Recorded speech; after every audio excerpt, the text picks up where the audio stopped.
प्रश्न 1 और प्रश्न 2।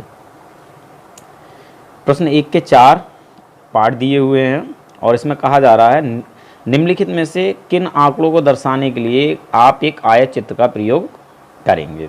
तो बच्चों आयत चित्र क्या होता है पहले तो आप ये देख लें, इसको हम आयत चित्र बोलते हैं, ठीक है।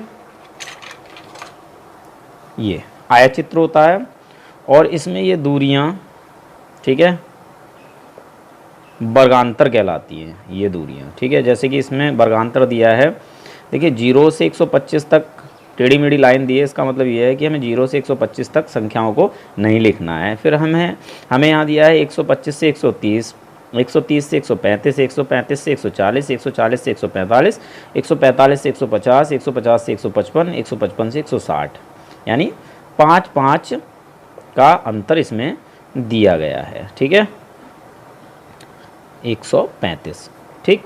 तो इस तरह जो चित्र होता है इसे हम कहते हैं आयत चित्र, ठीक है। अब क्वेश्चन में है कि ये जो आंकड़े दिए इनमें से आप किन किन आंकड़ों को इस आयत चित्र में दर्शा सकते हैं। तो हम केवल उन्हीं आंकड़ों को आयत चित्र में दर्शा सकते हैं जिनमें हम वर्ग अंतराल बना सकते हैं। तो पहला पार्ट है एक डाकिए के थैले में विभिन्न क्षेत्रों के पत्रों की संख्या, ठीक है। इनको हम वर्गांतर में नहीं लिख सकते हैं, इसलिए इसको हम आयत चित्र में नहीं दर्शा सकते। किसी खेल कूद प्रतियोगिता में प्रतियोगी की ऊंचाइयाँ, जी हाँ, इसको हम वर्गांतर में दर्शा सकते हैं, अतः इसको हम आयत चित्र में भी लिख सकते हैं या आयत चित्र में इसको दर्शा सकते हैं। 5 कंपनी द्वारा निर्मित कैसेटों की संख्या, ठीक है, इन कैसेटों की संख्या को भी हम वर्गांतर के रूप में नहीं लिख सकते हैं, इसीलिए हम इसे आयत चित्र में नहीं दर्शा सकते हैं।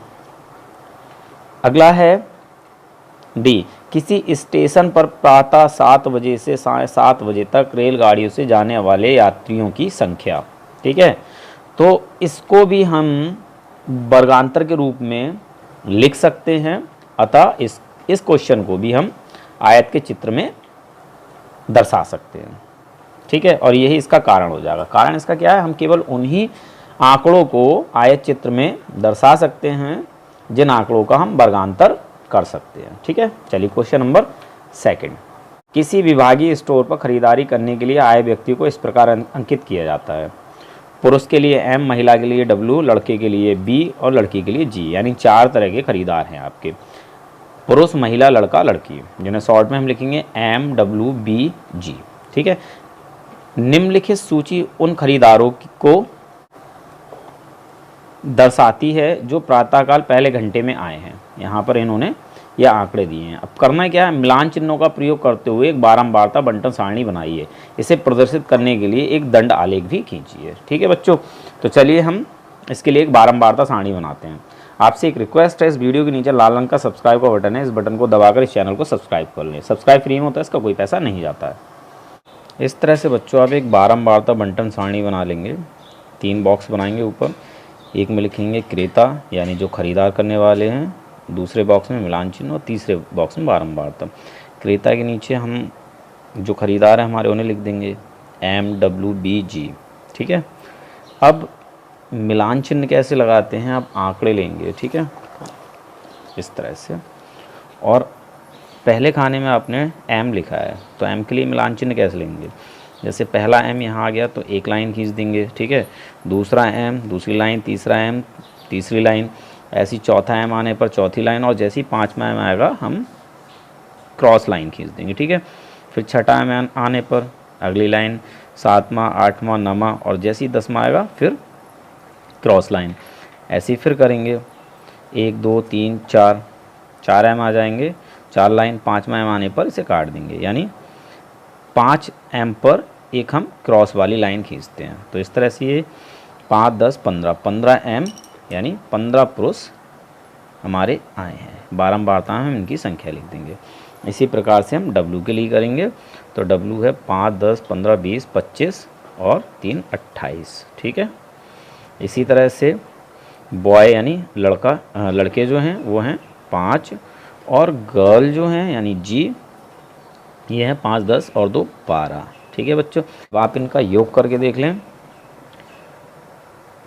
5 8 13, 5 18 और 2 20 का 0, हाथ से लगा 2, 2 और 1 3, 3 2 5, 5 और 1 6, 60। ठीक है, अगर आपके ये आंकड़े 60 हैं तो ये आपका आंसर सही है। ठीक है, आप गिन सकते हैं 2 4 6 8 10 12 14 16 18 20, आप गिनेंगे तो ये पूरे 60 हैं। ठीक है, इस तरह से हम बारंबारता सारणी बना लेते हैं। ठीक है, चलिए अब दंड आरेख बनाना है हमें, तो दंड आरेख आप इस तरह से बनाएंगे। वैसे तो इसके लिए आपको ग्राफ पेपर की ज़रूरत होगी, लेकिन मैं यहाँ आपको समझाने के लिए मैंने ये दंड आरेख बना के रखा है।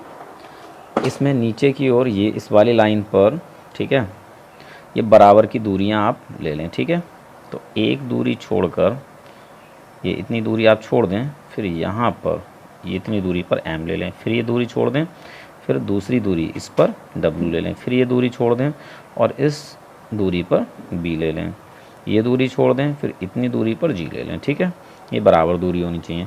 फिर इधर इनकी संख्याएं हमें लिखनी है, ये तो हमारे क्रेता हो गए। ठीक है, कौन कौन से हैं, और इधर इनकी संख्याएं लिखनी है। संख्या आप कैसे भी लिख सकते हैं, मैंने 5 5 का गैप दे के लिखा है, आप सीधे 1 2 3 4 5 ऐसे करके लिख सकते हैं। ठीक है, बराबर दूरी पर।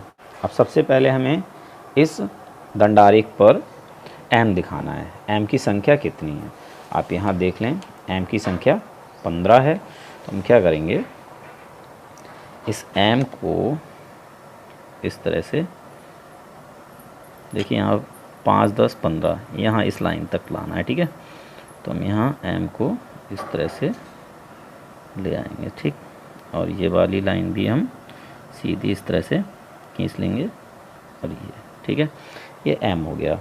अब इसी तरह से w दिखाना है। w कितने हैं, 28 हैं। तो हम क्या करेंगे, देखिए 20 25 और यहाँ पर ये 26 हो जाएगा, ये 27, ये 28। ठीक, इस तरह से आप कर लें तो ये आएगा हमारा समथिंग यहाँ पर। ठीक, जब आप ग्राफ पेपर का यूज़ करेंगे तो आपका ये दंडारेख एकदम एक्यूरेट आएगा। ठीक है, यहाँ मैं आपको समझाने के लिए बना रहा हूँ ये। ठीक है, ये हो गया W। उसके बाद बात आती है B कितने हैं, 5। ठीक है, तो 5 के लिए हम क्या करेंगे, यहाँ तक लाइन पर आएंगे। ये 5 है तो इस लाइन तक आएंगे, ये इस तरह से आप खींच लें। ठीक है, ये हो गया B। अब बात आती है G की, तो G कितनी है, 12। ठीक है, तो यहाँ 12 के लिए हम क्या करेंगे, 10 11 और 12 यहाँ पर लगभग आएगा। ठीक है, तो यहाँ तक इसको खींच लेंगे।